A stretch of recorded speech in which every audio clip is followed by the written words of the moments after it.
pas drôle parce que je peux rien faire, je peux même pas lire une recette, je peux plus manger. Salut à tous, bienvenue dans le texte. Je suis heureuse de vous retrouver et de recevoir aujourd'hui Ouria Boutelja. Bonjour. Bonjour. Bienvenue.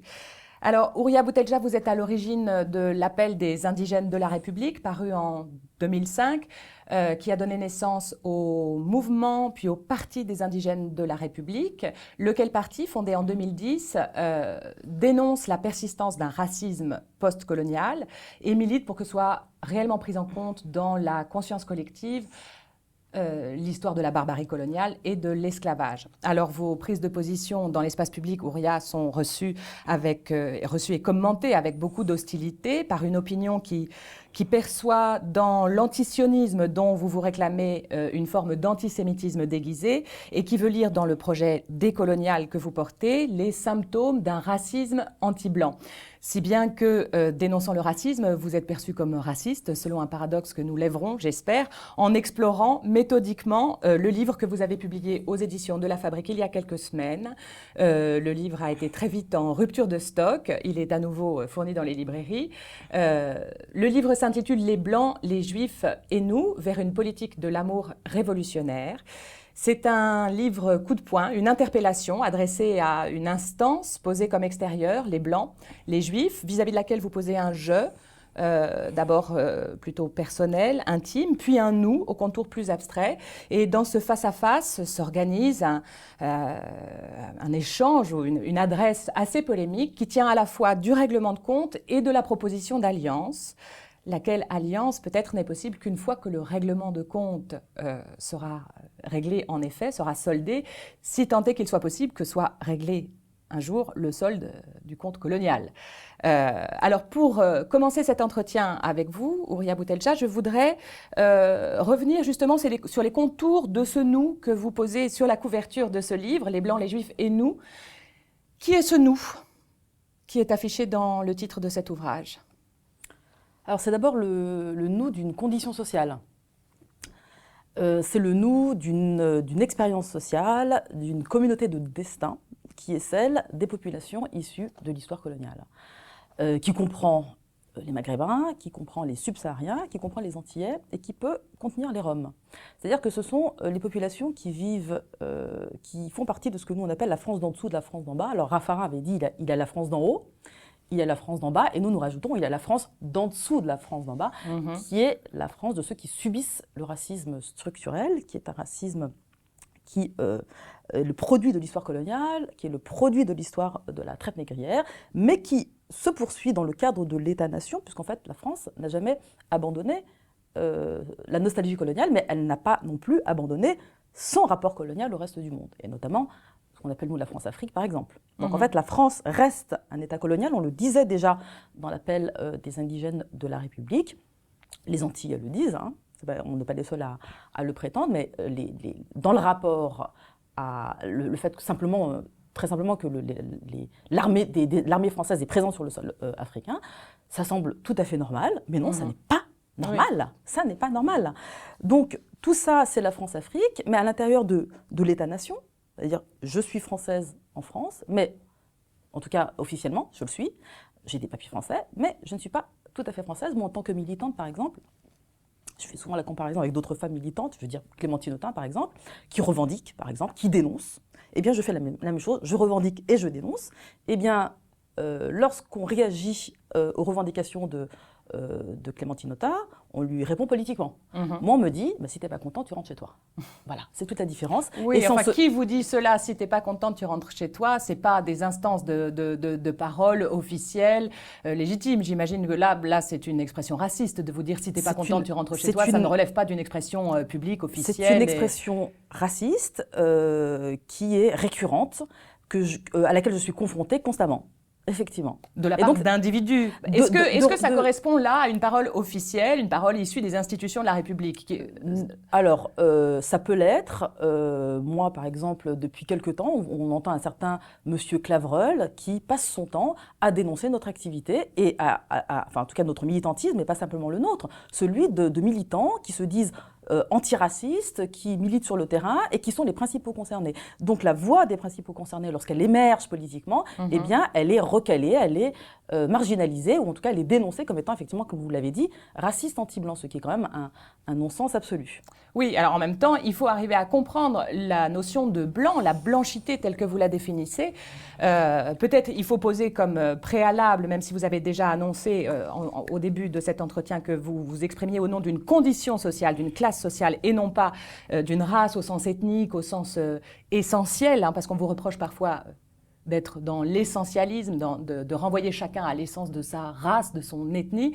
C'est pas la définition que vous donnez de la race. Hein, vous parlez, c'est une notion politique en fait qui correspond à une condition sociale. Alors peut-être qu'on peut essayer de la décrire pour dire ce que c'est que le blanc dans cette acception-là, hein, de la race politique. Ça veut dire quoi, le blanc ou la blanchité dans votre analyse politique?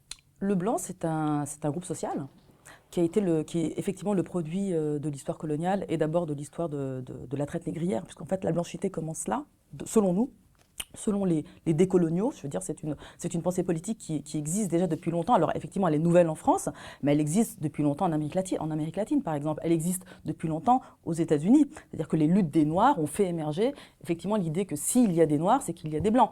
Le Noir n'existe pas seul. Qui est le noir? Parce que la question se pose de la même manière vis-à-vis des noirs.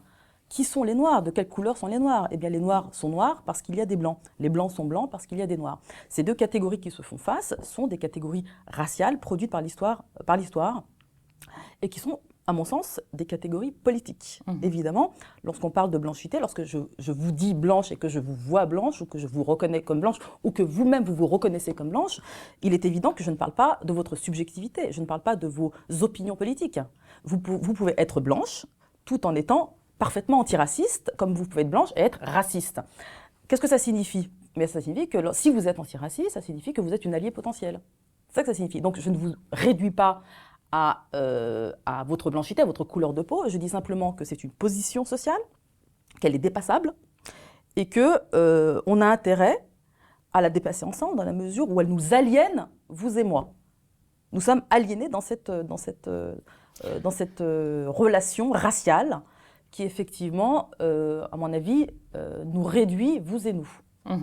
Alors, de cette catégorie sociale, la blanchité, il faut dire aussi qu'elle est aussi complexe que toutes les catégories que vous utilisez. Quand vous dites, par exemple, de vous-même, vous écrivez dans votre texte « Je suis blanche, rien ne peut m'absoudre.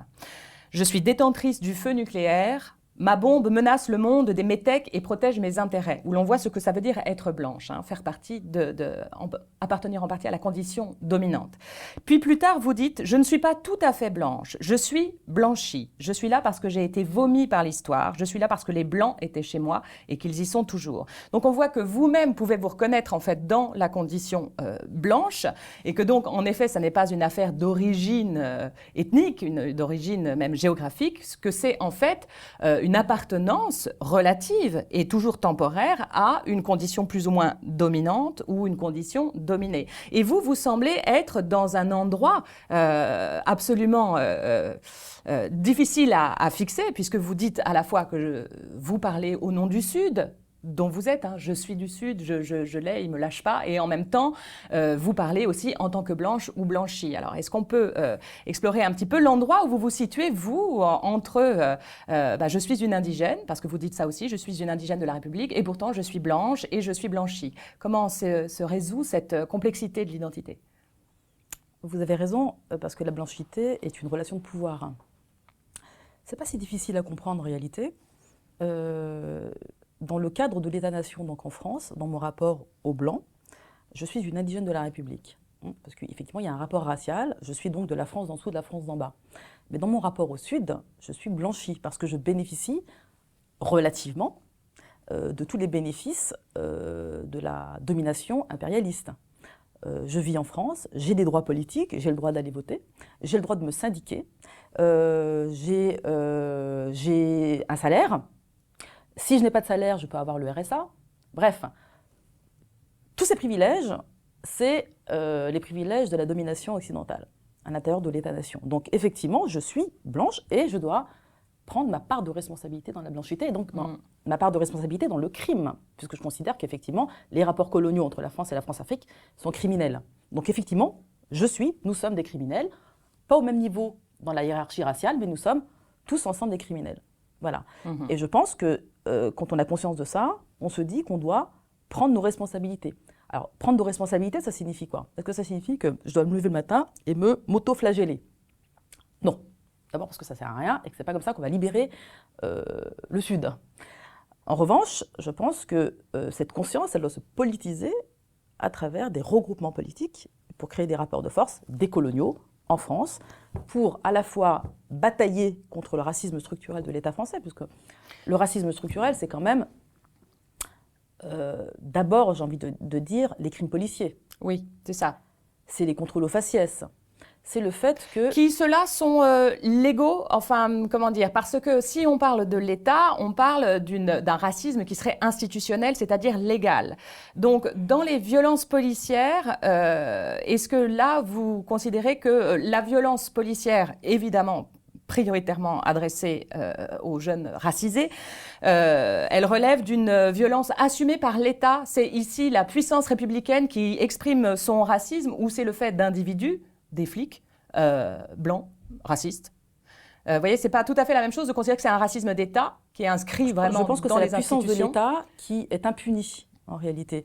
Il n'y a, évidemment, il n'y a pas une légalité dans les crimes policiers. Personne ne dit on a le droit de tuer des gens. Personne ne dit alors ça. en même temps, avec la loi Urvoas, si j'ai bien compris, on s'achemine vers une légalisation des crimes policiers. Hein. Et c'est très grave. Loi Urvoas qui permettra aux flics de ne pas être poursuivis, si j'ai bien compris, hein, s'ils commettaient un crime dans le cadre de son activité policière, il ne serait pas poursuivi par la justice. Absolument, et c'est très très grave.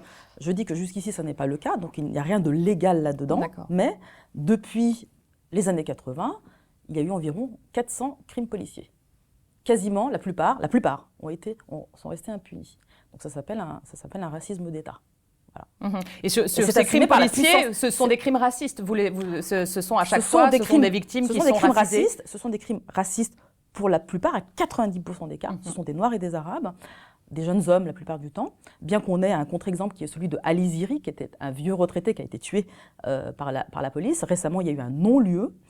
Ce sont des jeunes hommes, donc effectivement. Mais en revanche, nous, on refuse de réduire ça à la responsabilité individuelle des policiers, puisqu'on pense qu'ils sont protégés par la justice et par la corporation. D'accord. Donc ça devient un racisme d'État et ça non devient pas juste le fait d'individus. Ça devient un racisme d'État et je dois dire que la France n'est pas la seule dans ce cas-là. Les États-Unis sont largement devant la France parce qu'en fait, je dirais même que la France, les policiers français sont des petits joueurs à côté des flics américains. Alors je voudrais revenir sur ce jeu qui est à l'ouverture de votre texte, car avant de devenir un nous, hein, c'est un jeu, c'est une parole assez personnelle, intime, que vous développez dans les premières pages, revenant un petit peu sur votre histoire. Le texte est dédicacé à Béba, du haut de sa grue. On ne sait pas qui est Béba, un proche sans doute. Béba, c'est papa en arabe. C'est papa, voilà, je me doutais, j'avais mis son père probablement. La préface s'ouvre sur un « Heureux soient les fêlés », ils laisseront passer la lumière. Alors ensuite, il y a des exemples de fêlés qui sont les militants radicaux qui constituent votre entourage intellectuel et militant. Je m'intéresse à cette fêlure-là parce que cette fêlure n'est pas seulement la fêlure de la folie d'un engagement radical prêt à tout, y compris à prendre des risques personnels immenses. J'ai cru sentir cette fêlure précisément dans votre énonciation, c'est-à-dire que de même que vous dites « je suis blanche, je suis blanchie, je suis du Sud », il y a quelque chose d'une appartenance fêlée. Enfin, il y a quelque chose comme une déchirure à l'intérieur de l'identité et que c'est à partir de cette déchirure et de cette fêlure dans l'identité que vous vous exprimez. Alors, est-ce que vous acceptez que je vous prête à vous cette fêlure que vous reconnaissez dans votre entourage et que ce soit une fêlure dans l'identité, comme une blessure? C'est une belle interprétation qui me plaît. Si je les reconnais comme fous, c'est que je le suis moi-même. Effectivement, vous avez raison. Je pense que, et ça ne se sent pas dans...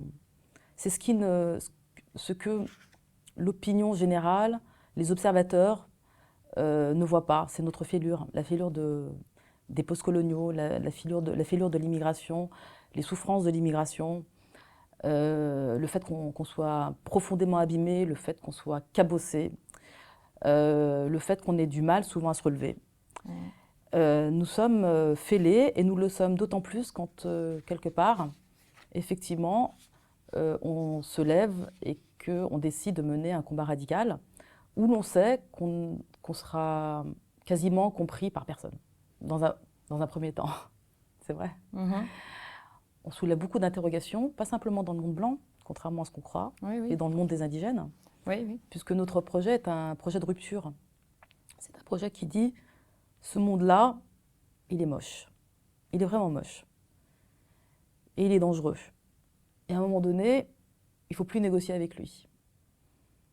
Il faut prendre la tangente, les chemins de traverse, accepter d'affronter les interrogations, les résistances, et puis se frayer ce chemin, qui aujourd'hui, je crois, commence à trouver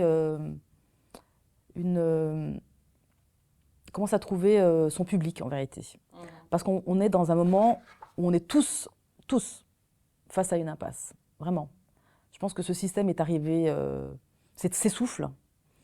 Il y a quelque chose qui, du coup, relève un peu de la folie, mais quand on observe les politiques, on a l'impression qu'ils nous amènent tous droit dans le mur.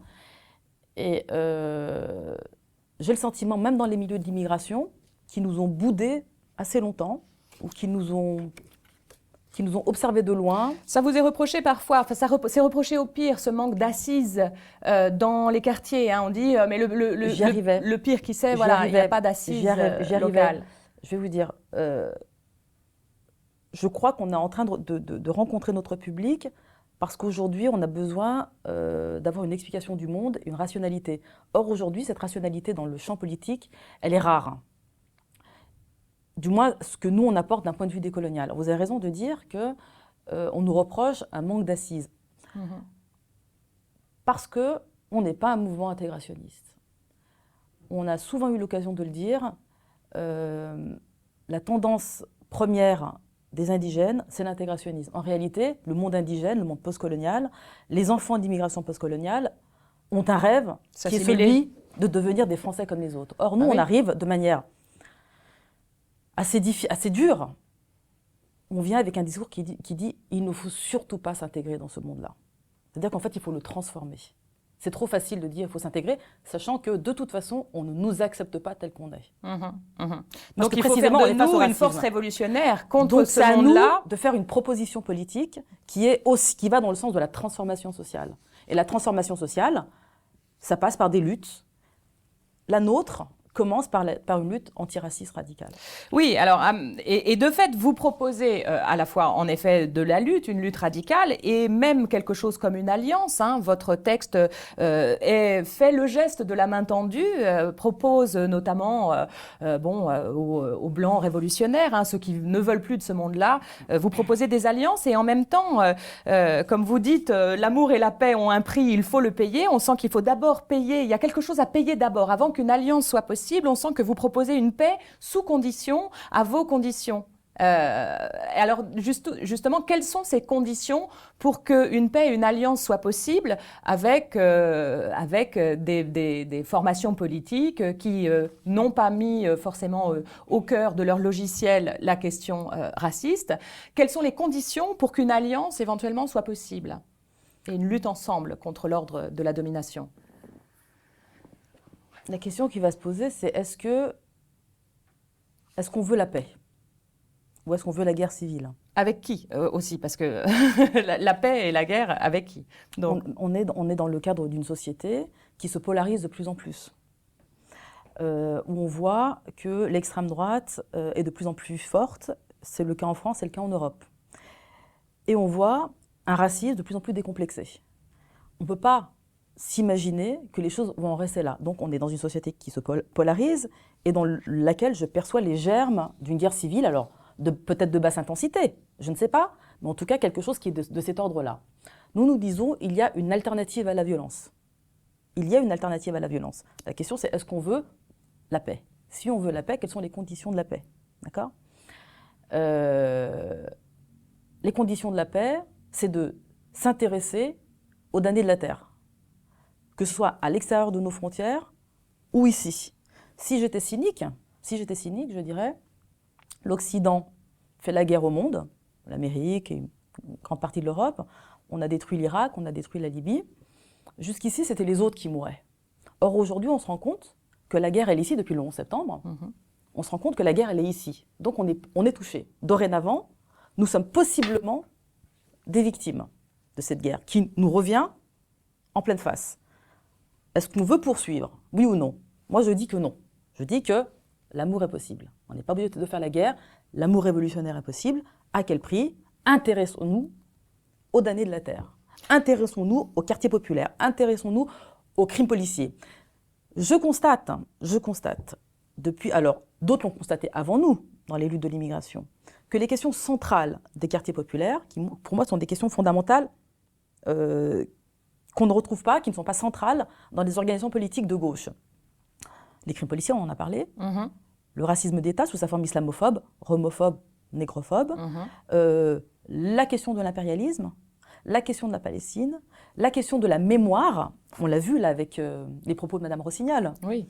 Il y a eu un rassemblement devant RMC d'organisations noires suite aux propos extrêmement, d'abord, j'ai trouvé grossier mais injurieux de Mme Rossignol, qui suppute que des Noirs, des esclaves noirs, ont accepté leur servitude. Oui, elle a dit, bien sûr, des femmes peuvent choisir de porter le voile. Il y a bien eu des nègres qui étaient d'accord avec l'esclavage. Voilà. C'est ça à peu près la citation. C'est extrêmement injurieux de la part de ceux qui portent cette histoire-là et qui sont les descendants de cette histoire-là, vous comprenez bien. Donc, je disais, donc les questions de mémoire, toutes ces questions-là sont complètement marginalisées dans le champ politique que nous, on appelle blanc, et notamment à gauche.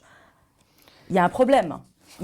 Et donc, cette même gauche se demande et s'interroge tout le temps de savoir pourquoi les quartiers ne descendent pas dans la rue lorsqu'il faut, par exemple, lutter contre la loi Al-Khomri ou voilà. Mais il y a un malentendu depuis le départ. C'est-à-dire que quand on a abandonné toutes ces questions-là pendant 30 ans, celles qui font la centralité politique des quartiers populaires, aujourd'hui, on ne peut pas se dire mais pourquoi les quartiers ne sont pas avec nous? Vous comprenez ce que je veux dire? Donc, la question, donc, nous disons, les conditions de l'Alliance, c'est quand même de regarder ce qui se passe sur le terrain des luttes de l'immigration et de considérer que dorénavant, ces questions doivent être endossées par une partie du champ politique. Si ce n'est pas le cas, l'Alliance n'est pas possible. Venez sur nos causes et nous viendrons ensuite sur les vôtres. C'est ça. Disons, je dirais plutôt, on sera plus fort. On sera tous ensemble beaucoup plus forts. Mais on ne peut pas, nous, se joindre à des forces politiques qui ne s'intéressent pas à nos causes. Oui, bien sûr. Voilà. En même temps, bon, on vous reproche de hiérarchiser les causes en disant toujours d'abord la question raciale, après on traitera la question de la lutte des classes, mais d'abord il faut s'intéresser à la question raciale, comme s'il y avait un primat de la question raciale. Hein, vous revendiquez au fond une hiérarchie des causes, et c'est là-dessus que vous êtes un peu inaudible dans une partie de la gauche révolutionnaire, de la gauche critique, c'est que on a du mal à vous rejoindre sur l'idée qu'il y a une seule vraie cause. Vous dites à un moment dans le texte, le seul vrai problème, c'est les Indiens, hein, c'est-à-dire au fond la question coloniale. Et vous dites, c'est la seule vraie question, c'est les Indiens. C'est à propos de la question homosexuelle, éventuellement homophobe, etc. Vous écrivez textuellement, la seule vraie question, c'est les Indiens. Mais ce primat de la cause raciale sur les questions qui ont à voir avec l'égalité, il est difficilement audible dans d'autres formations politiques qui militent pour l'égalité en toutes circonstances et toutes les formes d'égalité. L'égalité homme-femme, l'égalité noir-blanc et autres, l'égalité sociale en termes de classe. Vous considérez qu'il y a un primat de la question raciale. Et ça, c'est difficile à intégrer dans le logiciel des militants de l'égalité tout court. Alors d'abord, c'est vous qui dites qu'ils militent sur toutes ces causes-là. Moi, je pense qu'ils ne le font pas assez bien. D'accord. Ça, c'est une chose. Je ne pense pas qu'ils militent réellement pour l'égalité, noir-blanc ou homme-femme. Je pense que ça, c'est beaucoup des postures. Dans la réalité, ce n'est pas aussi clair que ça. Bon, cela étant dit, il est vrai qu'on nous reproche ce que vous nous dites. Simplement, nous, on ne dit pas qu'il y a un primat de la question raciale. On dit d'abord que la question raciale est une question sociale et que la question de classe, elle est contenue également dans la question de race. Qui est discriminé? Quand on parle de discrimination, C'est quoi? C'est des discriminations au logement, par exemple, ou au travail. Mhm. C'est être plus au chômage que le reste que la moyenne nationale. Donc c'est bien ici une question de classe. On est bien ici dans une question, la discrimination raciale, qui en réalité combine et la question de classe et la question de race. Oui, mais il y a des questions sociales qui ne sont pas traversées par la question raciale. Ceux qui sont discriminés sont ceux qui sont au plus bas de l'échelle sociale.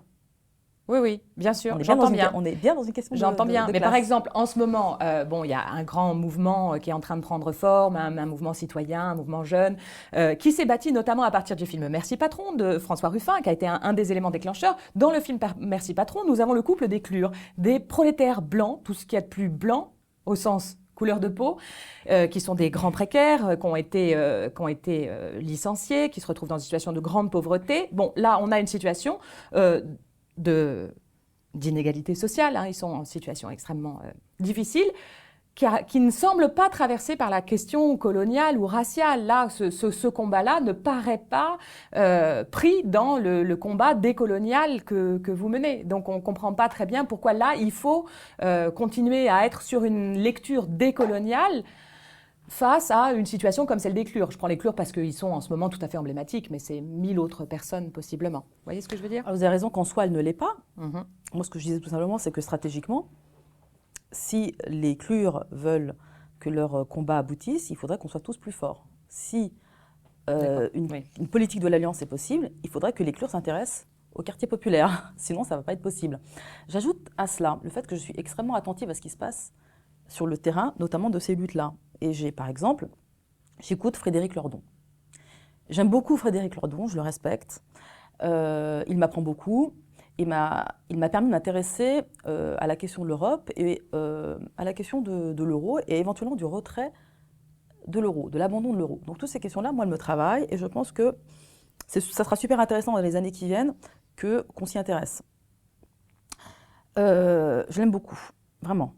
Je trouve qu'il est intéressant, je pense qu'il est absolument nécessaire et je me réjouis que ce soit quelqu'un comme lui qui aujourd'hui occupe le devant de la scène. Et j'ajoute que je sais qu'il signe des tribunes, des pétitions contre les crimes policiers par exemple, ce qui me le rend extrêmement sympathique. Il n'en reste pas moins que j'ai écouté ses dernières interventions, notamment celle de Tolbiac récemment. Ambiance mai 68, super, génial. Il fait un super discours, très enflammé. J'aime beaucoup. Il y a un hic. Quel est-il? Depuis le 13 novembre, il y a eu 3000 perquisitions chez les musulmans, dont 2 ou 3 ont été effectives. 3000 familles ont été perquisitionnées de manière violente. Les quartiers populaires, beaucoup de quartiers populaires sont traumatisés par ces perquisitions. Pas un mot. Il ne s'est rien passé. Il ne dit rien sur l'offensive idéologique raciste, complètement décomplexée depuis les attentats. Vous voyez, qui stigmatise les quartiers et en particulier les musulmans. Il y a un problème. Vous voyez ce que je veux dire? Il y a un problème. Là, par exemple, c'est à lui de se saisir de ces questions-là. C'est à lui de dire, voilà, il y a un problème. On est en train d'attaquer le salariat et à côté de ça, il y a tout ce qui se passe dans les quartiers populaires. Il ne fait pas la jonction, il ne le fait pas spontanément. C'est vrai. Et alors, du coup, vous proposez d'employer une forme de contrainte. Et je pense que c'est ça aussi qui braque un petit peu cette partie-là de la gauche radicale. Vous proposez notamment cette phrase dans votre texte, « Qui mieux que nous », donc là c'est le nous des indigènes de la République, « qui mieux que nous peut devenir force de proposition? Qui mieux que nous peut contraindre par le jeu des rapports de force les blancs antiracistes et anti-impérialistes à combattre les politiques impérialistes et néolibérales de leur pays, aider à décoloniser leurs organisations et renoncer à dicter la meilleure façon de lutter ». Donc il s'agit de contraindre les blancs antiracistes à intégrer de manière beaucoup plus explicite et spectaculaire la cause antiraciste dans leur combat, mais à partir du moment où vous proposez de les contraindre, évidemment, des militants de ces formations-là qui s'éprouvent eux-mêmes déjà antiracistes et combattant le racisme, se sentent agressés du procès que vous semblez leur faire, qu'il faille les contraindre pour qu'ils épousent la cause que vous défendez. Vous voyez, ce rapport-là, il y a quand même toujours dans votre texte un horizon de menace. hein. Pas seulement la guerre civile qui vient à nous. Hein. On sent la barbarie arrive, on est tous victimes potentiellement de ça. Donc il y a un horizon de la menace qui vient de l'extérieur. Mais il y a aussi l'horizon de la vengeance. C'est un mot que vous employez souvent, la vengeance. Alors vous le prêtez, vous citez des vers de Baudelaire sur la vengeance.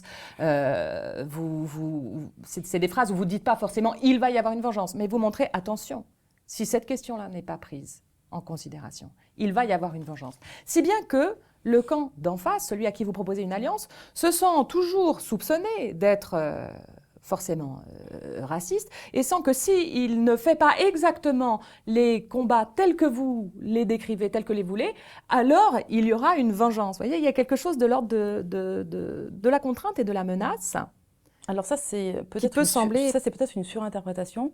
Je pense qu'il faut me voir plutôt comme une vigie. C'est-à-dire qu'on ne peut pas considérer que la personne qui prévient est un ennemi. Celui qui prévient est un ami. Celui qui prévient est celui qui est inquiet. Celui qui prévient est celui qui pense qu'il faut rapidement trouver une solution tous ensemble. Évidemment, je le redis, sous la contrainte. Pourquoi sous la contrainte? Moi, j'aurais plutôt tendance à dire sous la contrainte des rapports de force politiques. Je parlais tout à l'heure de Lordon, du coup comme métaphore de la gauche française. S'il n'y a pas un mouvement social, politique, en parallèle du mouvement qui est en train de se créer là, il est évident que Lordon, mais la gauche, va réfléchir en fonction de l'intérêt des couches sociales qu'elle a l'habitude de défendre, c'est-à-dire les classes, soit les prolétaires blancs, soit les couches moyennes blanches. Elle réfléchit à travers l'intérêt et la défense de leurs intérêts. S'il n'y a pas une force politique à côté qui les contraint à penser différemment, en tout cas à évoluer, ils ne le feront pas spontanément, sauf à penser que la gauche est philanthropique, spontanément philanthropique, et qu'elle va du jour au lendemain se transformer et s'intéresser aux luttes des quartiers populaires. Ça ne s'est pas vu en 30 ou 40 ans. Je crois qu'on n'est pas prêt de le voir, d'autant que je crois et je le crains, cette gauche, elle est traversée par des débats dont elle ne sort pas, notamment sur la question de l'islamophobie. Si cette gauche ne comprend pas que lorsque nous, on parle d'islamophobie, on parle bien de racisme. Justement, est-ce qu'il ne faudrait pas parler de racisme anti-arabe? Parce qu'au fond, l'islamophobie est un mot mal foutu, on sent bien, enfin de même que antisémitisme était au départ un mot très mal foutu, et puis finalement, bon bah voilà, comme l'usage s'en est banalisé, tout le monde se sert de ce mot-là. Islamophobie, que vos adversaires vont déconstruire en disant bah oui, c'est juste la peur de l'islam, écoutez, j'ai le droit d'avoir peur d'une religion qui se radicalise, il n'y a rien de criminel dans le fait d'avoir peur d'un discours religieux dans une société laïque, etc. Vous voyez ce que je veux dire? Est-ce que le mot islamophobie est bien choisi pour désigner au fond un racisme anti-arabe? D'abord, ce n'est pas moi qui ai choisi le mot islamophobie, c'est le mot que tout le monde utilise et que les victimes de l'islamophobie ont popularisé. C'est le mot que tout le monde comprend. Ce qui compte pour moi, ce n'est pas tellement les mots, c'est le contenu qu'on donne aux mots. Et vous le dites très très bien, le mot antisémitisme est un mauvais mot. Seuls les juifs ne sont pas sémites. Et pourtant, on comprend avec l'antisémitisme européen qu'on parle bien des juifs. D'accord ? Donc ce mot a un sens et une signification politique qu'il ne faut pas remettre en question. L'antisémitisme, c'est le racisme envers les juifs. Eh bien, l'islamophobie, c'est le racisme métamorphosé, vous avez raison, envers les Arabes. Sauf qu'il n'est pas,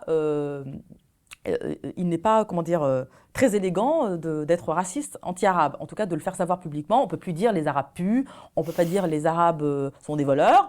On se cache derrière un racisme respectable qui est la critique de l'islam, alors que nous, ce qu'on constate sur le terrain, c'est que des musulmans sont victimes de racisme anti-musulman. En fait, c'est ça la réalité de l'islamophobie aujourd'hui. C'est un racisme effectif qui touche des individus. Maintenant, la critique de l'islam, je trouve que c'est vraiment un faux débat dans la mesure où c'est un sport national, la critique de l'islam. Tout le monde critique l'islam, voyons.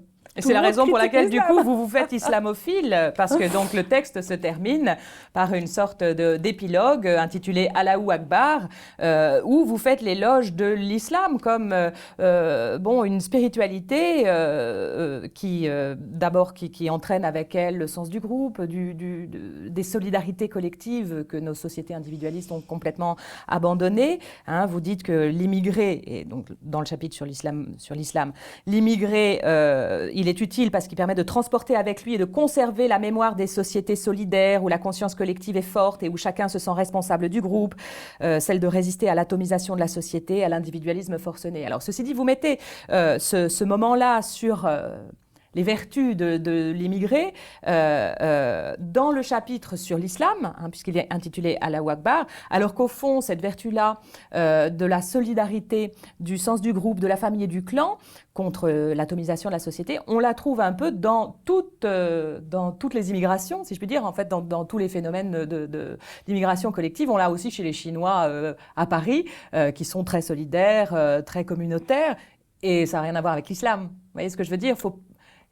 Là, vous utilisez des vertus culturelles que vous prêtez à l'islam, alors qu'on a le sentiment que ça ne concerne pas, ça ne relève pas du champ religieux.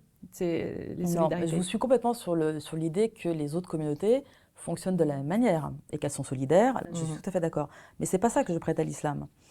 Le chapitre sur l'islam, c'est effectivement d'abord de mettre en évidence, en tout cas, de valoriser quelque chose qu'on ne dit pas assez, à savoir que le monde musulman en France a construit ses solidarités lorsqu'il est relégué socialement. C'est-à-dire qu'il retrouve en lui-même les ressources qui sont des ressources finalement très matérielles. À un moment donné, lorsqu'on est abandonné par l'État, lorsqu'on est relégué socialement, eh bien, on retrouve à l'intérieur de soi-même, de sa communauté, ce qu'on appelle le fameux repli communautaire, qui n'en est pas un, qui est un repli organisé par l'État, mais du coup, à l'intérieur des communautés, effectivement, il y a de la solidarité, et c'est une manière de s'en sortir, finalement. Mais ça, j'ai voulu le mettre en valeur, mais pas seulement. Je choisis l'islam à la fin, pas parce que je lui trouve des vertus culturelle particulière, c'est que l'islam a été choisi par l'Occident pour camper le rôle de l'altérité radicale et négative. D'accord ? Or, moi, je suis musulmane et je suis d'une famille musulmane. J'ai grandi dans une famille où le moment où j'entendais Allahu Akbar dans ma famille, c'est un moment de paix. C'est un moment où mon père et ma mère allaient prier. Ce moment, c'est un moment de recueillement, de paix, qu'on respectait, où on se taisait. Quand ils allaient prier, tout le monde se tait. Et on sait que c'est un moment où tout le monde se tait. Et c'est un beau moment. Or, je suis en France et je sais comment Allahu Akbar est entendu. C'est un cri de guerre. D'accord ? De fait, parce qu'il est employé comme tel par certains de ses usagers, si je puis dire. Vous avez parfaitement raison. Vous avez parfaitement raison. Simplement, seule cette interprétation domine. Seule cette interprétation domine. Je dis simplement que souvent, c'est un cri de résistance. Souvent, c'est un cri de résistance. Ou sinon, c'est un moment de paix. D'accord ? Je sais ça. Je veux le faire savoir. Je veux qu'on sache que c'est un moment de paix ou bien un cri de résistance. D'accord ? C'est important de le dire. C'est important de le valoriser. Et j'ai voulu également dire autre chose. J'ai voulu dire que Allahu Akbar, littéralement, ça veut dire Dieu est le plus grand. Et je suis allée chercher dans le référentiel d'une composante des damnés de la terre, parce que seuls les musulmans ne sont pas des damnés de la terre, mais dans une de ces composantes, donc l'altérité radicale, celle des musulmans, je suis allée chercher quelque chose qui puisse être utile à tous. Allahu Akbar, pour les croyants ou les non-croyants, signifie Dieu est le plus grand. On peut ne pas croire en Dieu, mais en tout cas comprendre que par contraste par rapport à Dieu, nous tous ici, vous et moi, nous sommes de simples créatures humaines. Et toute ça, égalité. Il y a un potentiel égalitaire. Il y a le potentiel égalitaire qui est que nous sommes des créatures humaines. La Bible dit « tu es poussière, tu retourneras poussière ». Donc là, la même leçon d'humilité. La même leçon d'humilité. On peut se comprendre. Allahu Akbar, on est tous des petits. On Oui. est tous petits, on est tous de simples Sauf mortels. que le Coran est un texte religieux qui a servi, comme tous les textes religieux de tous les monothéismes, qui a servi à, soi-disant, légitimer des systèmes d'oppression des femmes. Des musulmans se sont servis du Coran pour justifier la persistance de mariages polygames ou un usage contraint du voile. J'entends bien qu'il n'y a pas que des usages contraints du voile, hein, mais il peut y avoir des revendications à partir du Coran pour dire c'est le Coran qui le dit, tu dois le faire, t'as pas le choix. Donc, mais ceci dit, le Coran, comme les autres textes religieux, hein. Ce potentiel égalitaire de l'islam, c'est difficile d'y prêter foi quand on voit qu'il sert de justification à des pratiques inégalitaires, à des discriminations sexistes. Alors d'abord, là, vous ne parlez pas strictement d'islam, mais de système politique. Ouais. Des systèmes politiques. De droit musulman. Des systèmes politiques, effectivement, peuvent utiliser l'islam dans un sens oppressif. Vous avez parfaitement raison. Comme on peut imaginer que des mouvements politiques utilisent l'islam à des fins d'émancipation. Donc là, comme il y a eu une théologie de la libération, il y a des mouvements qui se revendiquent de l'islam et qui peuvent être décoloniaux, qui peuvent être antiracistes, qui peuvent vouloir libérer les peuples musulmans. Donc à partir de l'islam, effectivement, on peut avoir tout et son contraire. Oui. D'accord ? À partir de l'islam, à partir d'une interprétation de l'islam, c'est effectivement ces usages politiques qui nous diront à nous, par exemple, quel est l'usage politique de l'islam que nous, on souhaiterait soutenir ou combattre. Évidemment, vous avez raison. Mm-hmm. Maintenant, ce qui me semble important, c'est effectivement ce qu'en disent les femmes qui sont concernées. C'est-à-dire qu'effectivement, on ne peut pas arriver de l'extérieur et dire « l'islam vous a opprimé ». La plupart des femmes musulmanes portant ou pas le foulard ne se sentent pas opprimées par l'islam, il faut les entendre. Je ne me sens pas opprimée par l'islam, absolument pas. Au contraire, j'y vois en tout cas un fort potentiel émancipateur. Je souhaite qu'il ne soit pas instrumentalisé. Mais ça, c'est à moi de défendre ma vision de l'islam. N'est-ce pas ? Mais quand il est instrumentalisé, est-ce que l'islam est instrumentalisé simplement par les systèmes politiques dits musulmans ? Pas forcément. Moi, je crois qu'il est aussi instrumentalisé par la société marchande. Aujourd'hui, il y a un autre danger qui est pour moi la McDonaldisation de l'islam. C'est-à-dire les voiles commercialisés, là, les vêtements islamiques commercialisés. De manière plus large, c'est l'intégration de l'islam dans, effectivement, la société capitaliste. Je pense que le capitalisme a le pouvoir d'instrumentaliser l'islam à des fins commerciales. Comme tout le reste. Comme tout le reste. Le capitalisme n'a aucune limite. Et je crois que s'il y a aussi un danger en France, dans les sociétés occidentales, c'est l'intégration de l'islam dans la modernité occidentale. Et ça, pour moi, c'est aussi dangereux que la version djihadiste de l'islam, enfin, Daesh et compagnie. Alors, il y a, je trouve, une autre difficulté dans le fait de se réclamer de la culture musulmane, de l'islam. C'est que comme vous inscrivez toute votre pensée, votre sensibilité dans l'histoire longue, hein, vous souvenez toujours de vos aïeux, vous considérez que vous êtes né en 1492, hein, au moment de la découverte du Nouveau Monde, vous en tant qu'indigène de la République, bien sûr. Mais donc vous vous inscrivez dans une histoire longue. Et quand on est inscrit dans l'histoire longue, on se souvient aussi que l'islam... c'est aussi un mouvement de colonisation. Dans l'histoire de l'islam, il y a des conquêtes, des conversions forcées. Hein. La civilisation arabo-musulmane s'étend, comme toutes les civilisations, par la conquête. Au 7e siècle, c'est donc des pratiques qui sont extrêmement contraignantes. Et donc, vous réclamant de cette culture-là, vous vous retrouvez du coup à embarquer avec vous, sans le dire, au fond, une culture aussi colonisatrice, impérialiste. Il y a eu un impérialisme musulman. C'est pas les mots que je choisirais. Alors, si vous parlez de conquête et d'envahissement de territoire, c'est le cas de énormément de civilisations. Vous avez raison, l'islam fait partie, c'est une civilisation qui a conquis des territoires. Donc vous êtes descendante, à ce titre-là, sur le plan de l'imagination et de la généalogie longue, vous êtes descendante des colonisateurs aussi bien que les Blancs. Non, parce que c'est pas cette histoire qui fait ma condition aujourd'hui. Ce qui fait ma condition aujourd'hui en France, c'est l'histoire du colonialisme. j'ajoute une chose. Du colonialisme, lequel? Encore une fois, puisque le colonialisme La existe modernité avant occidentale. 1400. Non, mais- Oui, mais il faut définir la modernité, justement. parce que vous n'appelez colonialisme, en fait, que l'extension chrétienne, en fait, à partir de 1492. Pour vous, vous appelez colonialisme ce geste-là, qui commence en 1492, quand ce sont les chrétiens qui le commettent. Mais on sait bien que l'extension par la force des civilisations commence avant. Donc, en fait, le Mais toujours, phénomène c'est un phénomène, je viens de de dire que colonisation, il est antérieur. je reconnais le phénomène d'expansion. Moi, D'accord. je ne l'appelle pas colonisation, je pense qu'il faut être précis sur les termes. Je crois que la colonisation européenne, je préfère dire européenne que chrétienne en réalité. Et pourtant, elle se faisait la Bible à la main. Oui, bien sûr. Et vous voyez, bien sûr. c'est Oui, mais totalement pour moi, assumé Pour moi, que c'est la chrétien. Bible, la religion, tout comme l'islam peut l'être, a été instrumentalisée. Je crois que ce qui distingue le début de l'expansion européenne et qui a donné naissance à la modernité occidentale, c'est l'expansion du capitalisme.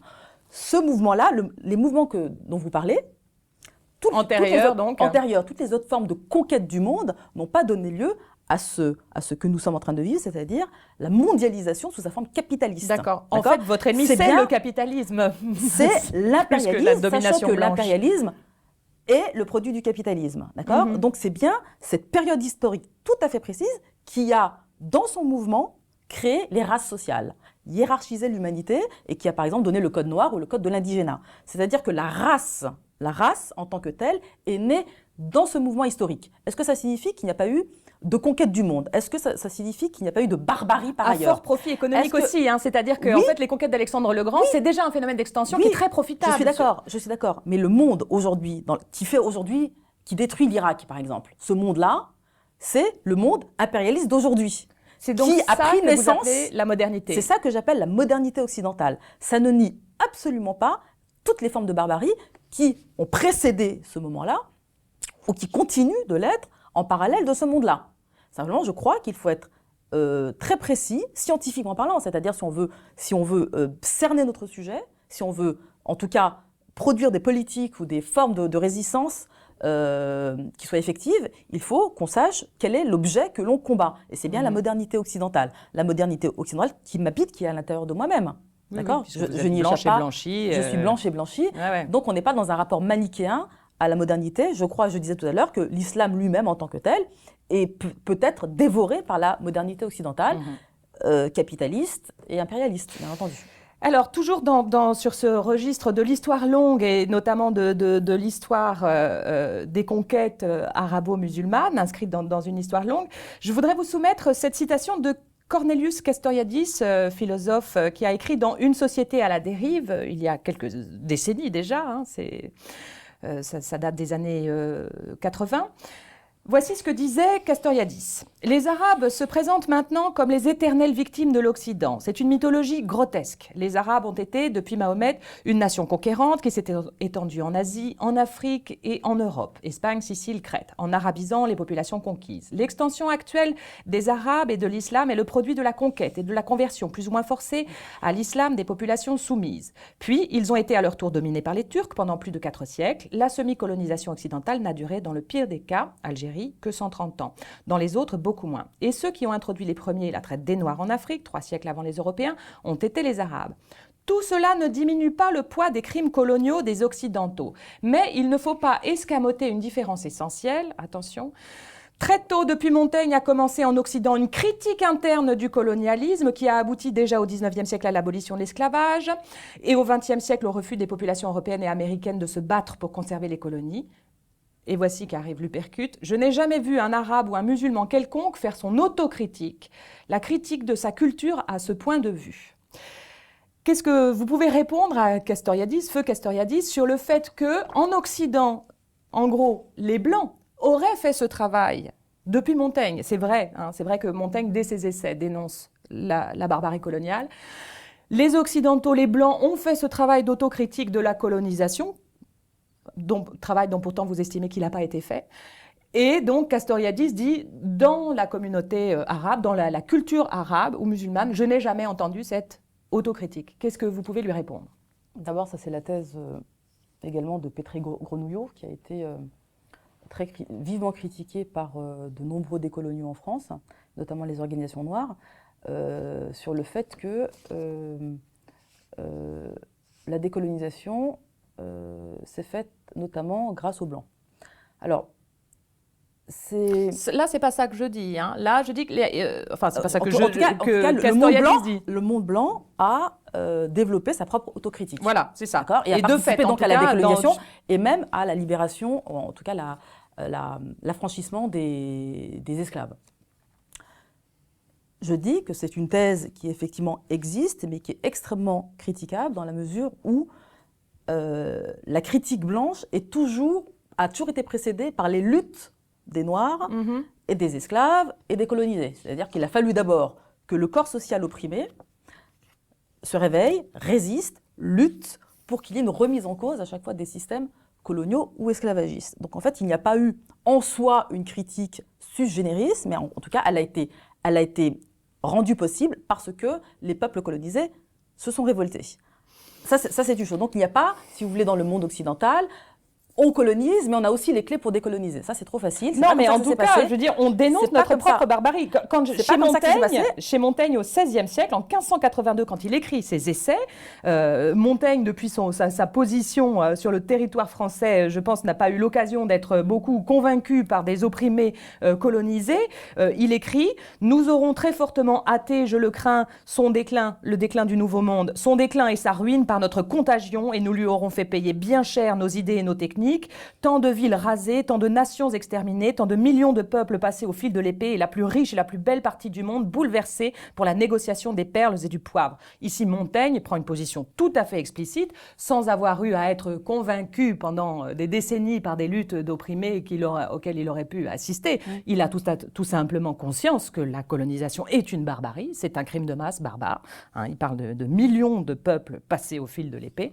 Donc il a cette conscience-là, sans que ce soit une conscience réactionnelle à des sollicitations de la part des opprimés colonisés, me semble-t-il. D'abord, dans le livre que vous avez lu, vous remarquerez qu'il y a une place pour les anticolonialistes blancs.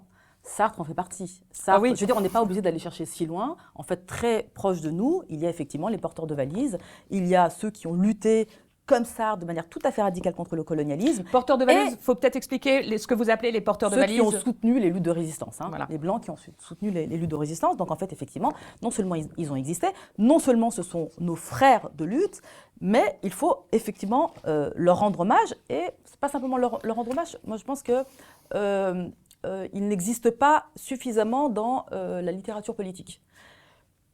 Mais, il y a un grand mais, ils ont toujours été minoritaires. Ce qui nous intéresse, encore une fois, c'est pas simplement de constater que cette possibilité, elle existe, parce que nous, on sait qu'elle existe. Nous, on souhaiterait qu'elle soit beaucoup plus efficace, donc beaucoup plus nombreuse et donc majoritaire. Qu'elle existe, c'est une évidence. Parce que si elle n'existait pas, on n'aurait aucun espoir. Il n'y aurait pas d'alliance possible. Il n'y aurait pas d'alliance possible. Ouais, bien sûr. Moi, je crois qu'il y a des alliances possibles. Je sais très bien, je sais reconnaître un humain en face de moi. Oui.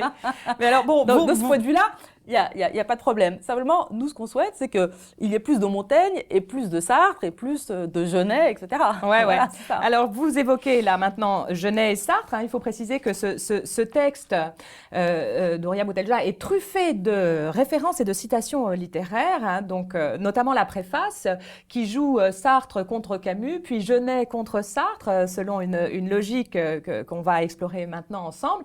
Je parlais tout à l'heure de citations de Baudelaire, de Aimé Césaire. Enfin, c'est un texte qui appartient à la littérature en très grande partie. On pourra revenir sur cette qualification que je propose, qui appartient à la littérature, je trouve, très très vivement, et qui donc s'ouvre sur un prologue intitulé « Fusiller Sartre », car c'est un frère de lutte, un allié, et en même temps, Sartre n'a pas été au bout, au fond, de cette fraternité.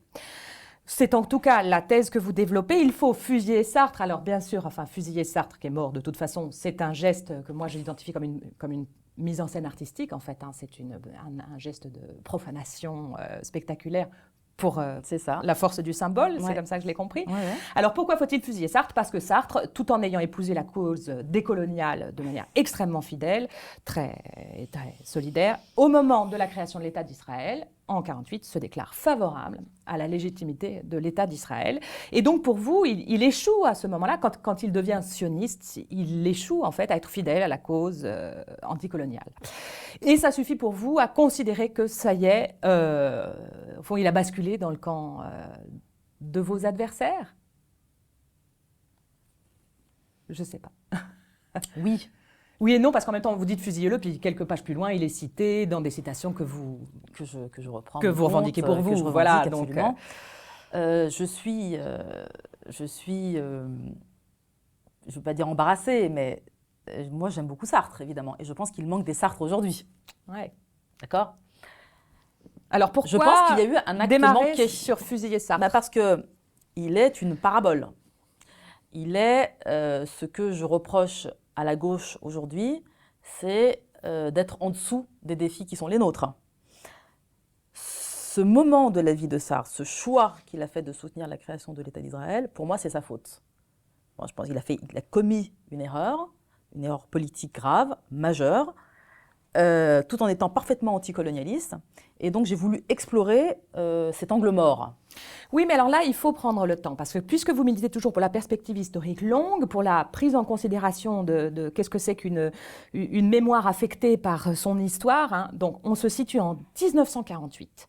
On sort de la Shoah. Sartre, comme tous, est absolument pétrifié par cette expérience. Que peut-on vouloir d'autre en 1948 qu'une terre pour le peuple juif? Comment, vous voyez, le sionisme de 48, est-ce que c'est le même sionisme en 48 que celui, par exemple, qui existe aujourd'hui, avec un nationalisme colonisateur tout à fait criminel et dénoncé comme tel par certaines instances.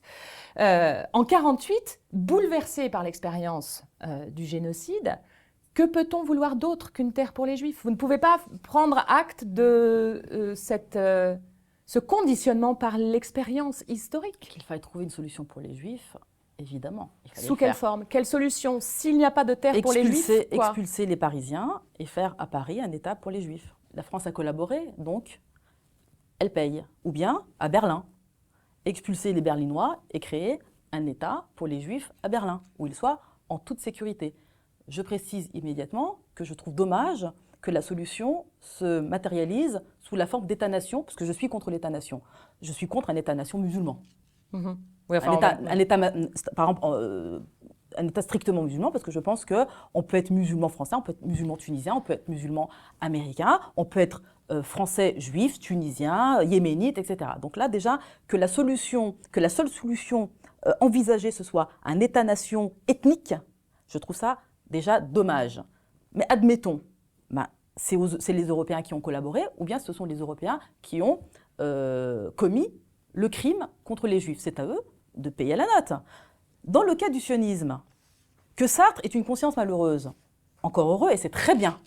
Simplement, l'État d'Israël s'est constitué sur les terres d'un peuple, d'une terre qui était habitée. Mmh. C'est le seul problème en réalité. Donc, le sionisme s'est matérialisé par une conquête coloniale. Or, aujourd'hui, depuis cette époque jusqu'à aujourd'hui, les Palestiniens sont là pour le dire, tout simplement. Nous avons été expulsés, nous sommes un peuple colonisé, nous menons une lutte anticoloniale. J'ajoute qu'en 1945 ou en 1948, les Juifs n'étaient pas sionistes.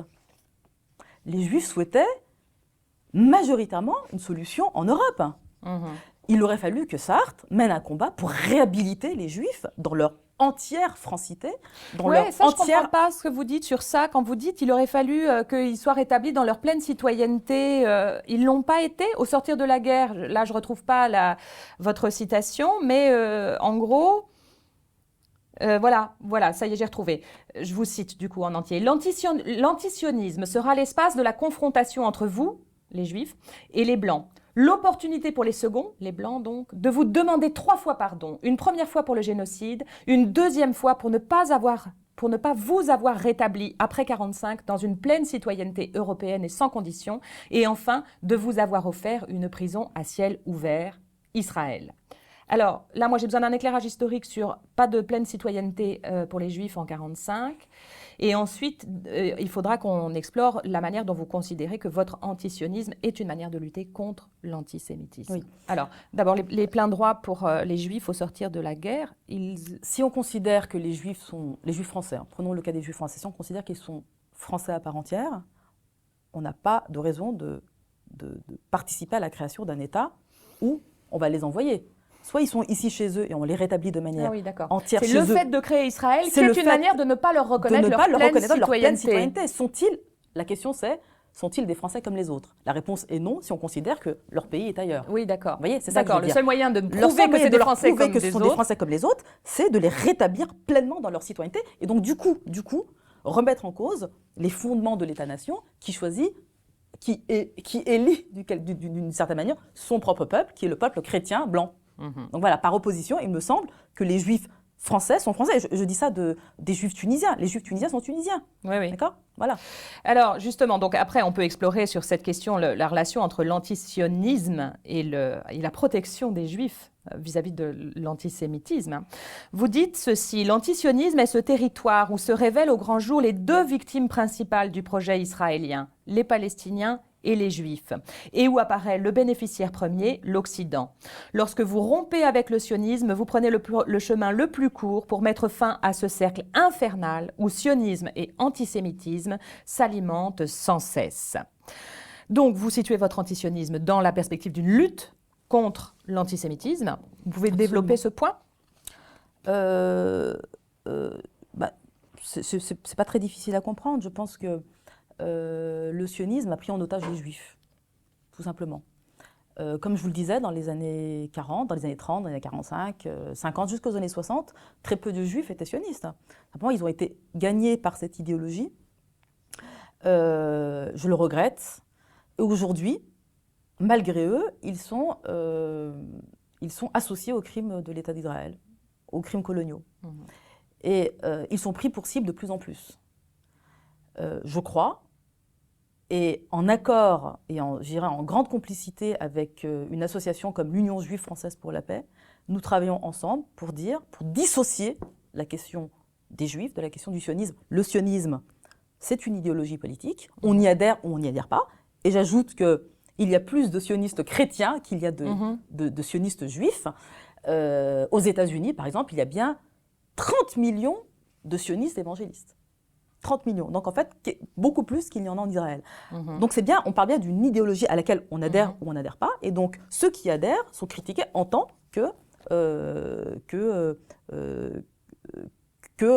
adhérents à cette idéologie. Donc c'est bien, ils sont bien critiqués en tant que militants politiques. Voilà.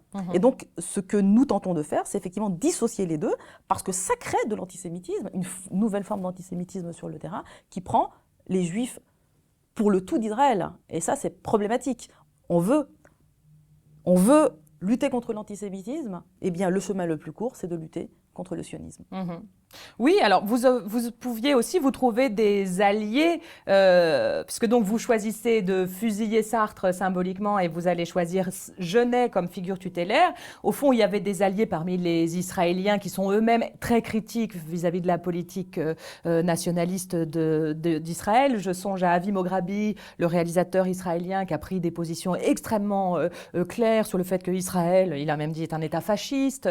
Eyal Sivan qui a réalisé un documentaire dont on a parlé sur hors-série, Route 181. Voilà. Excellent. Bon, voilà. Il y a des références sur lesquelles vous pouviez vous appuyer qui, du coup, vous trouvez des alliés du côté même des Israéliens eux-mêmes qui critiquent de l'intérieur la politique nationaliste et impérialiste.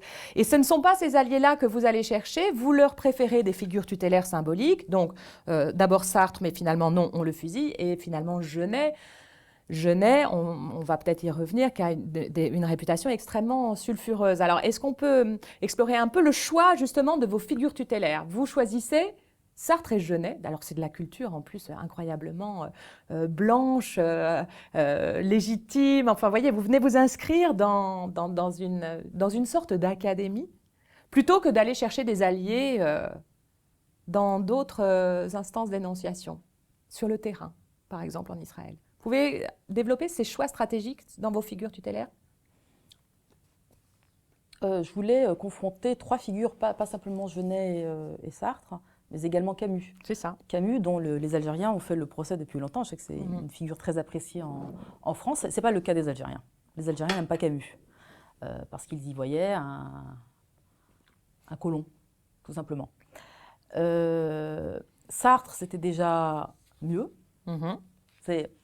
Parmi nos alliés, donc, c'est déjà un meilleur allié, sauf sur la question israélienne, mais sur la question algérienne, elle était extraordinaire, impeccable. Genet, il est allé encore plus loin que Sartre. est simplement allé plus loin que ça, c'est-à-dire il est très anticolonialiste. Il était l'ami d'Angela Davis, il était l'ami de Leila Shahid, il était l'ami des Black Panthers, il était l'ami de la cause palestinienne, effectivement. Et en France, il était proche, en tout cas, il luttait auprès des travailleurs immigrés. Donc c'est la figure parfaite, du point de vue de l'anticolonialisme. Ouais. Donc j'ai souhaité confronter ces trois figures pour dire que finalement le blanc idéal, c'est celui qui embrasse l'anticolonialisme dans toute sa globalité, dans toutes ses dimensions. Voilà, c'est ça. C'est ce que vous appelez tuer le blanc en lui. Genet est votre figure tutélaire parce que lui a su tuer le blanc en lui en choisissant toujours la cause colonisée contre la cause... Il a su tuer le blanc en lui pour se réhabiliter en tant qu'humain.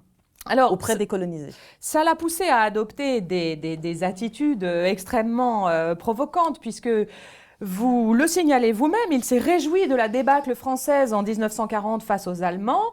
La France occupée, c'était bien aussi la France coloniale, n'est-ce pas? La France résistante, c'était bien aussi celle qui allait répandre la terreur à Sétif et Guelma, un certain 8 mai 45, puis à Madagascar, puis au Cameroun. Quant à la débâcle de l'armée française, alors là il y a des guillemets encore, mais je ne sais pas si c'est Genet qui parle ou si c'est encore Genet. Donc quant à la débâcle de l'armée française, c'était également celle du grand état-major qui avait condamné Dreyfus, non?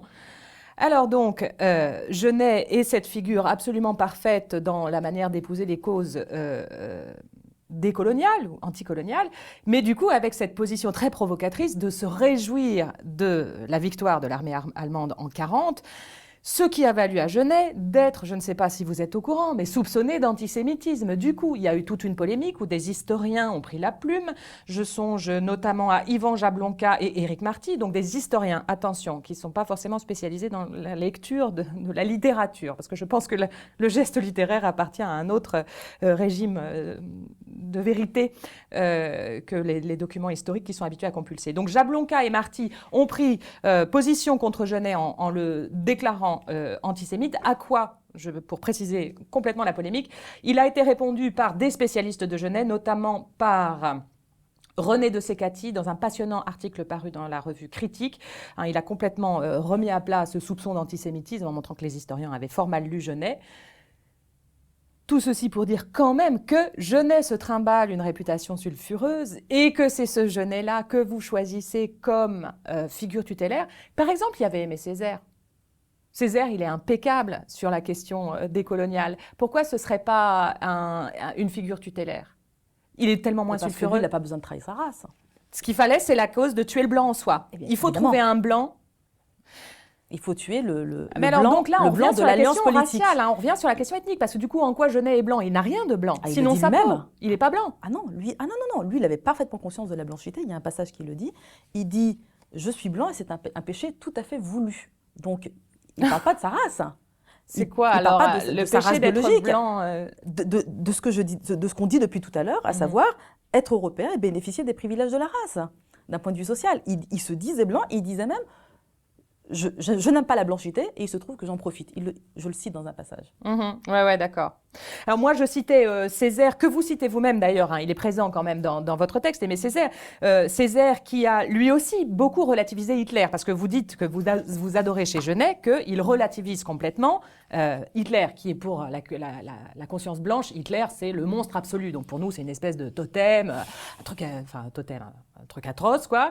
Et vous inscrivez à la suite de Genet et d'autres, Hitler dans une histoire longue, qui est l'histoire des crimes de masse et de la barbarie, notamment la barbarie coloniale. Et donc, vous dites dans votre texte, ce que j'aime chez Genet, c'est qu'il s'en fout d'Hitler. Et paradoxalement, il réussit à mes yeux à être l'ami radical des deux grandes victimes historiques de l'ordre blanc, les Juifs et les colonisés. Il y a comme une esthétique dans cette indifférence à Hitler. Elle est vision. Fallait-il être poète pour atteindre à cette grâce? Donc là, vous formulez les choses, évidemment, avec une espèce une désinvolture. Ce que j'aime chez Genet, c'est qu'il s'en fout d'Hitler. Dit comme ça, évidemment, on sent la provocation. C'est une tournure un peu agressive de s'adresser comme ça à ceux qui, en France, en Europe, ont vécu le génocide, le nazisme comme la réalisation paroxystique de la barbarie sur leur territoire. Il faut se situer à chaque fois en mémoire située, mémoire localisée.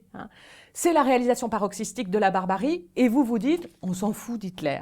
Et vous le dites aussi après Césaire, qui signale « Hitler a appliqué à l'Europe des procédés colonialistes dont ne relevaient jusqu'ici que les Arabes d'Algérie, les coulis de l'Inde et les nègres d'Afrique. » Il dit également, Aimé Césaire, « Le nazisme est une forme de colonisation de l'homme blanc par l'homme blanc, un choc en retour pour les Européens colonisateurs. Une civilisation qui justifie la colonisation appelle son Hitler, je veux dire son châtiment. » Donc, au fond, cette indifférence à Hitler, enfin, c'est pas l'indifférence, c'est relativiser, quoi. La barbarie nazie, on l'a réinscrit dans un continuum historique. Vous la reprenez chez Césaire, chez Genet, et vous allez jusqu'à s'en foutre d'Hitler. Ce que j'aime chez Genet, c'est qu'il s'en fout d'Hitler. C'est une posture que vous revendiquez vraiment? On s'en fout d'Hitler? Ça compte pas? On s'en fout. Alors, on s'en fout, pour moi, s'en foutre. Vous disiez, la parole des Européens qui n'aiment pas Hitler, elle est située. Et la mienne, elle est située également. Moi, j'ai été écrasée par Hitler. Parce que la figure d'Hitler occulte ce qui a précédé Hitler. C'est ce que dit Césaire. Et quand j'évoque mon cousin du Bled, moi je suis une Française, quand je vais le voir en Algérie, et que je parle d'Hitler, parce que moi j'ai appris Hitler à l'école, et que lui me dit, mais c'est qui Hitler? Bien là, on se rend compte que effectivement les gens sont situés. Mon cousin est en Algérie. Il n'a pas appris ça à l'école. Lui, à l'école, il a appris la guerre d'Algérie. Voilà, c'est ça son histoire. Eh bien, le monde, c'est ça le monde. C'est-à-dire qu'il s'agissait de critiquer l'eurocentrisme d'Hitler, la manière eurocentrique avec laquelle on aborde Hitler. L'inscrire dans une longue histoire, c'est comprendre que le génocide des Juifs s'inscrit aussi dans la longue lignée des génocides non européens. Qu'est-ce que ça signifie fondamentalement? C'est une approche anti-négationniste. Parce qu'il y a en France des négationnistes. Il y a une tentation négationniste. Eh bien, nous disons, face à ce que je pourrais appeler le soralisme. Le soralisme, donc, de Soral, le polémiste sur Internet. Face à ça, nous disons, le génocide a bien existé. Il est honteux de le nier. Et nous, et c'est pour ça que je parle à un moment donné, je parle de Baldwin, qu'adviendra-t-il de notre beauté? Je tiens à notre intégrité, je tiens à notre beauté au sens de Baldwin. James Baldwin. Exactement. Allez-y. Je dis, nous, on ne peut pas descendre aussi bas. Nous, enfants d'immigration postcoloniale, on n'a pas le droit de suivre les négationnistes et les racistes. Le génocide a bien existé. Simplement, on ne peut pas oublier ce qui est arrivé avant tous les autres génocides. Lorsqu'on dit tout ça, je me sens réhabilitée dans mon histoire. Je suis prise en compte et je prends en compte les Juifs. Et là, c'est là l'espace où on peut se retrouver tous ensemble. Et du coup, si on peut parler d'amour révolutionnaire, eh bien, c'est là qu'on se rend compte. Il n'y a pas de négationnisme possible, il y a une rencontre possible, à condition que de part et d'autre, on reconnaisse tous les crimes coloniaux. Mais alors du coup, oui, quand on réinscrit le génocide nazi dans ce continuum historique où les crimes de masse en fait coloniaux ont précédé largement le crime de masse nazi, finalement du coup on ne sait même plus pourquoi vous continuez de reconnaître une singularité, car vous en reconnaissez une tout de même au génocide nazi. Vous dites le risque de retirer au génocide nazi sa singularité existe, et vous auriez raison de le pointer. La tentation négationniste guette chez les antisémites. Mais alors, quelle singularité au génocide nazi par rapport aux génocides qui ont précédé dans l'histoire de l'Occident? Quelle singularité? Tous les génocides ont des singularités. C'est au même titre que n'importe quel génocide. C'est-à-dire que, par exemple, la traite négrière, c'est un phénomène historique très particulier que nous, on inscrit dans les grands crimes coloniaux, mais il a sa singularité, on ne peut pas l'aplatir. La traite négrière, ça n'est pas un génocide, par exemple. Ça n'est pas un génocide au sens... extermination d'un peuple. Extermination, par exemple, comme ce fut le cas au Rwanda, ou par rapport aux Juifs, ou par rapport aux Arméniens. C'est un autre phénomène, parce que précisément, on souhaitait garder la main-d'œuvre pour pouvoir la faire l'exploiter et la faire travailler gratuitement. Donc, alors, dans ce mouvement-là, il y a eu des millions de gens qui sont morts, mais l'objectif n'était pas le même. Donc, la traite négrière a sa singularité, mais on n'a pas à la hiérarchiser. Elle n'est pas au-dessus des autres, elle n'est pas en dessous des autres. C'est un crime contre l'humanité qu'il faut regarder en face. Il faut regarder le génocide des Juifs, des Arméniens, des Tziganes, des homosexuels en face. Il faut le regarder, il faut l'appréhender tel quel, mais sans les aplatir, sans dire c'est la même chose, tout est dans tout, mais simplement les réinscrire dans la longue histoire de l'impérialisme et du capitalisme. Mhm. Alors, vous venez d'évoquer James Baldwin, dont j'ai lu du coup la prochaine fois Le Feu sous votre impulsion, si je puis dire. Et j'ai compris en lisant Baldwin quelque chose qui peut-être correspond aussi à votre stratégie rhétorique. Il dit, Baldwin, que quand on est racisé, la meilleure manière d'être respecté, même la seule manière d'être respecté, c'est d'être craint. Il faut attaquer d'abord et faire peur si l'on veut obtenir le respect. Faute de quoi, on va être soit attaqué, soit méprisé. Est-ce que vous vous reconnaissez dans cette stratégie qui consiste à susciter la crainte? Déployer pas mal de mise en scène de la violence, Fusiller Sartre est une mise en scène de la violence, mettre la menace à l'horizon de votre texte, vous voyez ce que je veux dire? Sortir un peu, montrer les griffes, attaquer, faire peur pour obtenir le respect que votre condition de racisé vous empêche d'obtenir autrement. Alors moi, je le dirais autrement, bien que je sois tout à fait d'accord. Je dirais, exister, c'est exister politiquement. Ouais. C'est ce que nous a appris le grand sociologue Abdelmalek Sayad. C'est effectivement avoir sa parole propre. C'est effectivement ne dépendre de personne. C'est effectivement apprendre à être décomplexé. C'est effectivement comprendre ses priorités et ne pas suivre bêtement ce que j'appelle l'universalisme blanc, ou en tout cas les formes d'émancipation que propose le monde blanc. C'est avoir son propre agenda, c'est le mettre sur le tapis, c'est ne pas avoir peur de la confrontation, c'est aussi endosser ce qu'on s'est dit tout à l'heure, hors antenne, c'est endosser les accusations absolument terribles d'antisémitisme, de racisme anti-blanc, d'homophobie et de misogynie. Voilà. Je dois endosser ça, c'est-à-dire que ma rupture, la décision de rompre, que ce soit la mienne ou celle du Parti des indigènes de la République, eh bien, crée autour de nous toute une narration sur les indigènes de la République qui n'a rien à voir avec ce que l'on dit, mais qui est une forme de la résistance contre nous. En fait, on nous attaque pour ne pas avoir à avoir ce débat qu'on a eu entre nous. Ce débat de compréhension, c'est-à-dire là, on s'est expliqué, on a déployé un propos, c'est possible, on peut s'entendre, on peut se comprendre, on peut lire de manière tout à fait raisonnable et rationnelle ce que nous écrivons, et la preuve, c'est je crois qu'il y a un terrain sur lequel on se retrouve, et je pense qu'il y a en tout cas une rationalité possible. Eh bien, cette rupture, en tout cas cette existence politique, elle a un coût et elle me coûte. Oui, mais c'est plus que de la rupture. Moi, je crois voir dans votre texte une stratégie de la mise en scène de la violence et je ne la condamne pas du tout. Il y a une forme de violence, il y a une esthétique de cette violence. D'abord, je pense que ça vous permet en effet d'être craint et que susciter la crainte, c'est une manière d'être entendu aussi, même si on vous renvoie des balles dans la figure, hein, des balles, c'est pas des balles meurtrières. J'y vois aussi, moi, quelque chose qui a à voir avec la violence de la littérature. Alors ça, justement, j'aimerais bien avoir votre analyse là-dessus.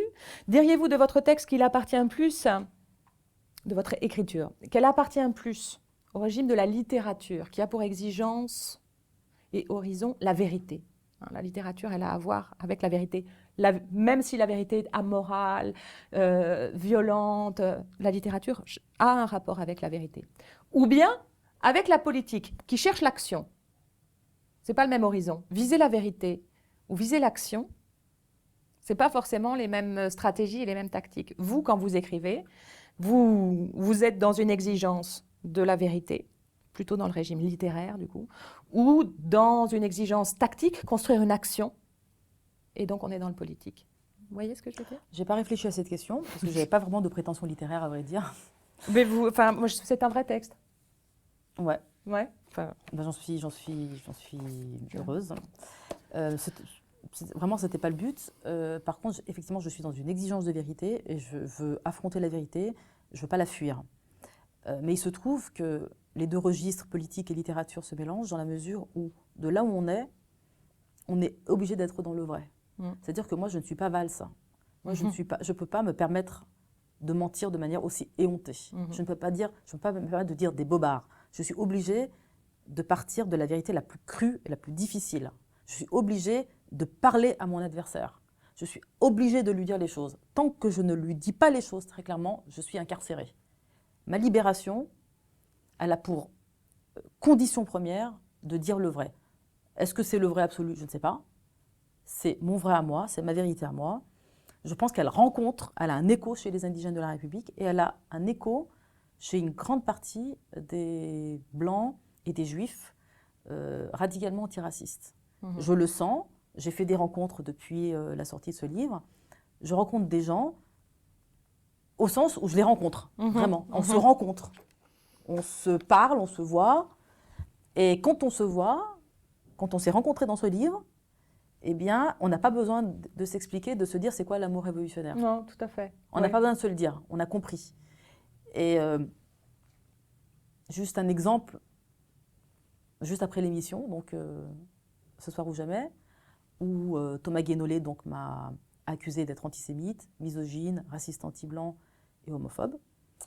Peut-être une dizaine de jours après, je suis dans le métro. Un homme blanc, de type européen en tout cas, m'observe, il se lève, il vient vers moi, je le regarde, j'ai un peu peur. Il me dit « Est-ce que vous êtes bien Houriya Boutelja ?» Bon, je dis oui, un petit oui.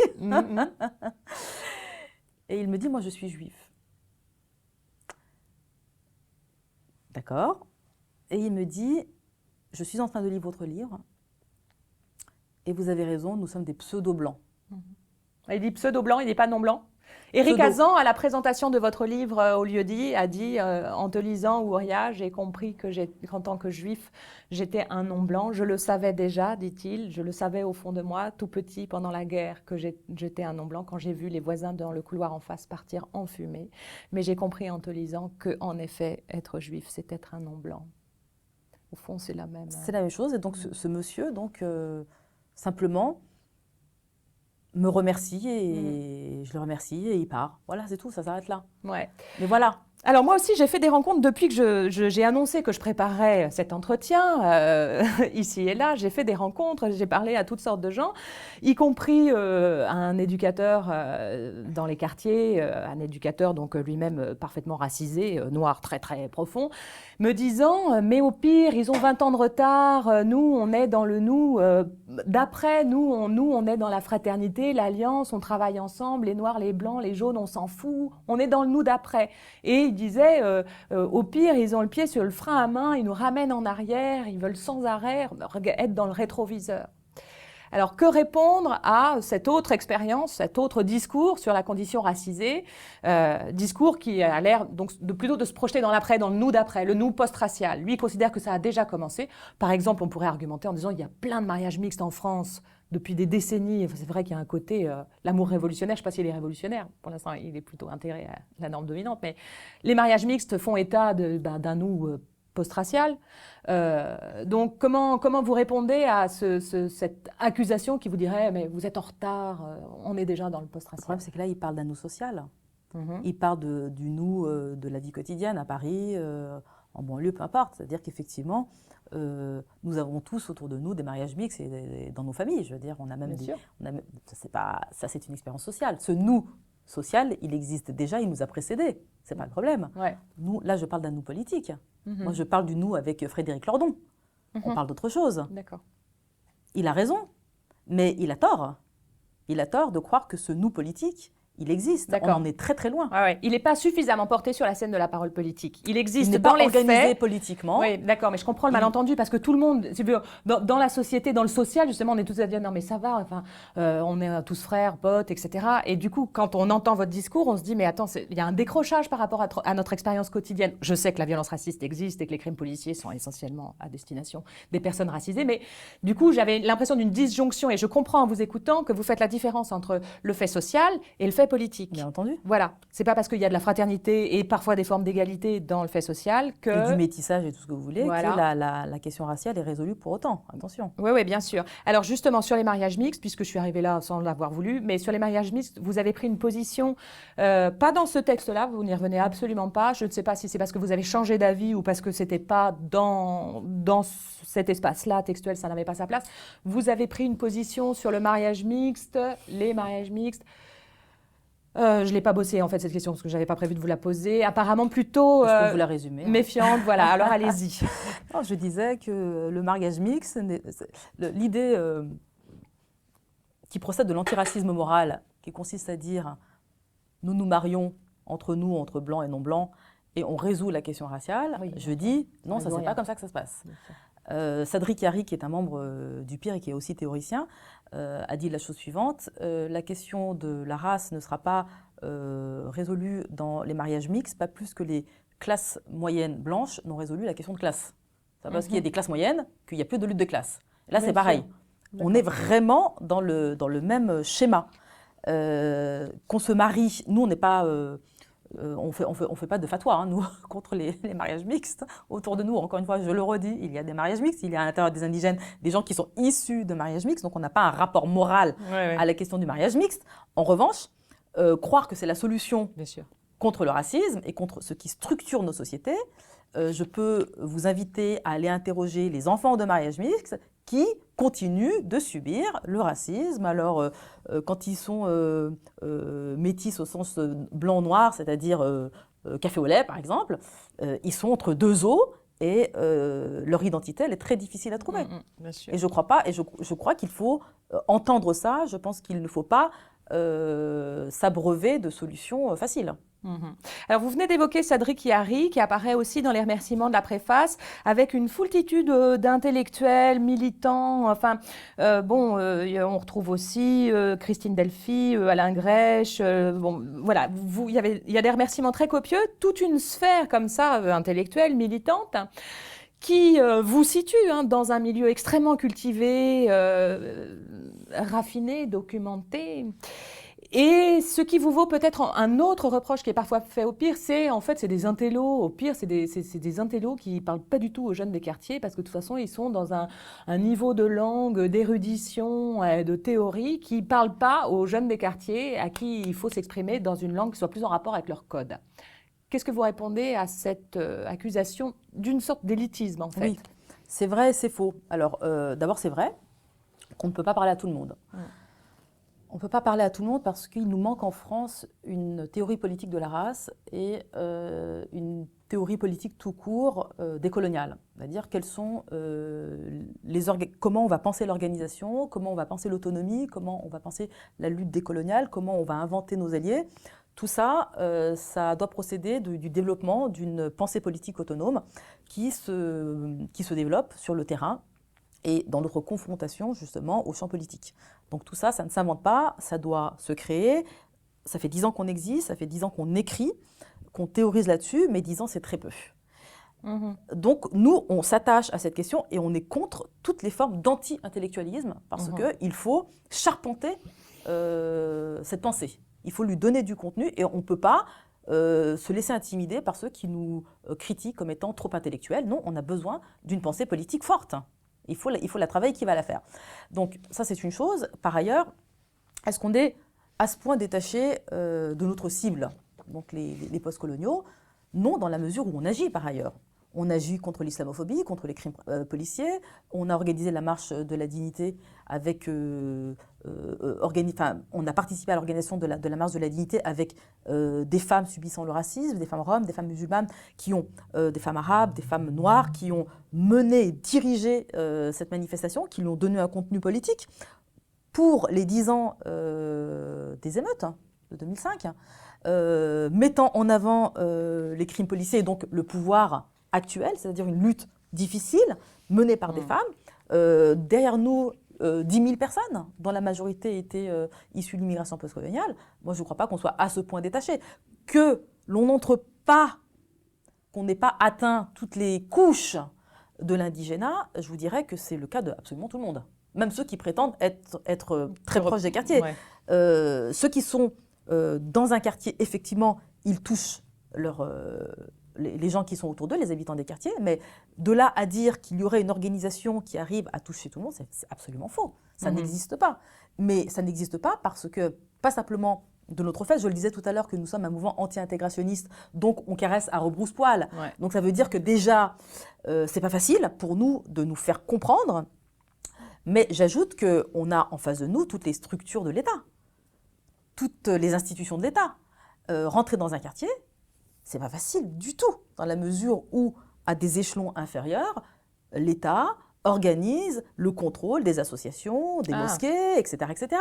Et effectivement, c'est un constat que l'on fait depuis 10 ans, on est rarement invité parce que les associations elles-mêmes dépendent des subsides de l'État et qu'elles ne peuvent pas, et que les subsides de l'État ont pour fonction première de tuer le politique et l'indépendance. Donc, il faut quand même se rendre compte de la difficulté qu'est la nôtre. Donc, la lecture que vous faites, c'est que vous interprétez la censure qui vous est faite au nom de, soi-disant, le racisme qu'on vous prête. En fait, c'est parce que vous êtes sur une cause assez révolutionnaire, que l'État s'inquiète de ce que vous incarnez et qu'il y aurait des gestes de censure. Si vous n'avez pas accès aux salles où seraient organisées des rencontres, des conférences, c'est une censure, en fait, politique qui prend prétexte du racisme. Non officielle. C'est une censure quasiment non officielle. Les associations se censurent elles-mêmes. Elles savent jusqu'où ne pas aller trop loin. Oui, oui. Et que le pire, c'est trop loin. Voilà. Mais pas que nous. Hein. Je veux dire, on n'est pas les seuls dans ce cas-là. Hein. Je ne veux pas du tout faire de la victimisation. Nous, donc, on atteint notre cible de manière différente, mais avec les moyens qui sont les nôtres, évidemment, qui ne sont pas ni des moyens... on ne demande pas de l'argent à l'État, donc... nos moyens, par conséquent, sont extrêmement limités. Ouais. Alors pour finir, l'amour révolutionnaire, donc si on arrive à construire cette alliance sur le plan politique, hein, que s'organise vraiment la convergence et l'organisation d'une lutte commune, la lutte commune, elle se fait pour quel horizon? Comment on décrit le monde pour lequel on est susceptible de lutter ensemble? Je ne vais rien vous dire de très révolutionnaire, la justice. La justice, ce serait ça le mot-clé? C'est la justice, bien sûr. L'égale dignité de tous. Oui, donc ça a à voir avec l'égalité. L'égale dignité. Dignité. Pour moi, la dignité, c'est au-dessus de la stricte égalité citoyenne. C'est la prise en compte de l'humanité de chacun. La profonde humanité de chacun. Ou l'inhumanité. Les deux vont avec. Ouais. Enfin, les deux vont ensemble, en tout cas. Ouais. Très bien, je vous remercie Houria Boutelja pour cet entretien. Merci à vous. Et puis, eh bien donc, je vous conseille de lire ce texte d'Houria Boutelja, Les Blancs, les Juifs et nous, vers une politique de l'amour révolutionnaire. Je vous dis à très bientôt pour un prochain texte. Salut.